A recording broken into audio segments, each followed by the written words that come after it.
আজ আমরা সমাজের একটি অত্যন্ত গুরুত্বপূর্ণ কিন্তু প্রায়শই আনঅ্যাটেন্ডেড বিষয় নিয়ে কথা বলতে চাই। সেটি হলো বয়স্কদের স্বাস্থ্য পরিচর্যা বা স্বাস্থ্যসেবা। বয়স্ক কারা? আমাদের দেশে সাধারণত 60 বা তদূর্ধ্ব ব্যক্তি, পুরুষ বা মহিলা, তারাই বয়স্ক ব্যক্তি। এই বয়স্কদের কেন স্পেশাল সেবা নিতে হবে? কারণ এই সময় বয়স বাড়ার সাথে সাথে শরীরে স্বাভাবিকভাবে বেশ কিছু পরিবর্তন আসে। রোগ প্রতিরোধ ক্ষমতা কমে যায়,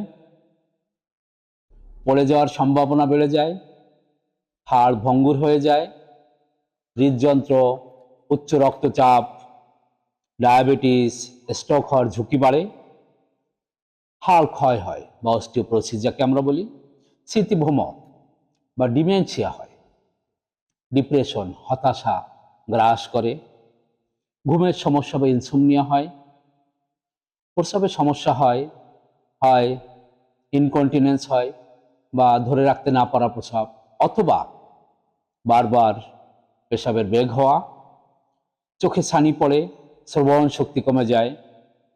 অনেক সময় একজন বয়স্ক মানুষের একাধিক রোগ একসাথে থাকতে পারে। কাজেই আমাদের উচিত সমন্বিত চিকিৎসা সেবা গ্রহণ করা। পরিবার ও সমাজের কিছু দায়িত্ব রয়েছে বয়স্ক মানুষদের জন্য: নিয়মিত স্বাস্থ্য পরীক্ষা করা, সহজপাচ্য খাবার পরিবেশন করা, প্রয়োজন অনুযায়ী ঔষধ প্রদান, অতিরিক্ত ঔষধ নয়, নিরাপদভাবে চলাফেরার ব্যবস্থা করা, পড়ে যাওয়া রোধ করা, মানসিক বা মেন্টাল সাপোর্ট দেওয়া, ভালোবাসা ও সম্মান করা। একটি কথা মনে রাখতে হবে, একাকিত্ব বয়স্কদের একটি নীরব রোগ।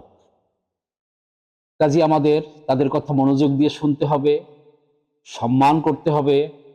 আমাদের মনে রাখতে হবে, আজ যারা আমরা তরুণ তরুণী, একসময় আমরাও বয়স্ক হব। তাদের প্রতি যদি সম্মান করি, আমরাও এই সম্মান পাব। কাজী বয়স্কদের আমরা মূল্যায়ন করি, সম্মান করি, ভালোবাসি। বয়স্কদের যত্ন নিন, কারণ তারাই আমাদের শেকড়। সবাইকে ধন্যবাদ।